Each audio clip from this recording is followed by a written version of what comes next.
Let's begin in the upper right corner under your user profile for some important settings information. Left click. Let's go to settings. Once you're in settings, you'll notice this is your user profile. You can edit your user profile right here. You can change the color, the name, and then save. Same thing here, you can edit your password. The next thing we'll look at is clinical settings. You want to go through this very briefly and just make sure that your numbering system is the correct one that you want to use.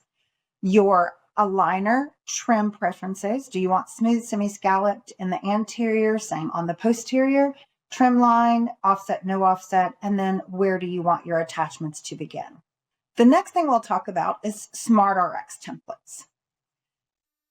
If you had, on average, 100 crowded cases, how would you always treat those cases? Would you always have an ovoid arch form, a natural arch form, or a broad or square arch form?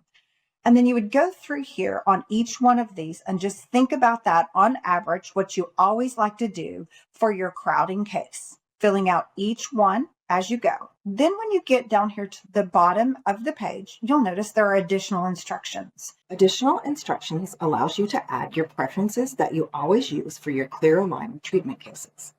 This can be modified quickly on an individual case level. Once you've done that, you'll click save, and then you'll go through each one of the templates to add your preferences in. What this is going to do is help communicate your personal preferences to the UAssist team. Once you've done that, we'll go back up here to the right corner and we will go to uLab account. This is where you'll find all of your account information.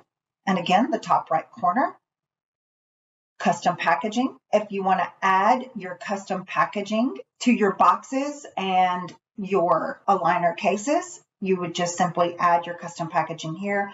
It walks you through the steps. If you need help, you can reach out to your regional sales rep and they will help you with that. The next thing that we will talk about is uDesign application. uDesign Cloud works in conjunction with uDesign 10. uDesign 10 is for the offices that want to do more self-treatment planning, in-office aligner fabrication, and 3D printing. Next, we'll go to the question mark. We're going to start at the bottom here, and we're going to talk about the About Release Notes. Here, you can click on these embedded links, and it's going to give you more information about exactly what is in the cloud. Here are instructions for use for your uLab aligners. The next thing under the question mark is the shortcuts. As you can see, this gives you all of your shortcuts for both PC and Mac. And the final section is the Help section. In the Help documents, once you left click on one of your topics, it will open up in another window, and then it's going to allow you to either print or download your document. But if you go through, it's going to tell you exactly how to get started, walk you through every single step so that you have it right there at your fingertips. You can make it full screen. We'll go back to the home screen, which is your patient list screen.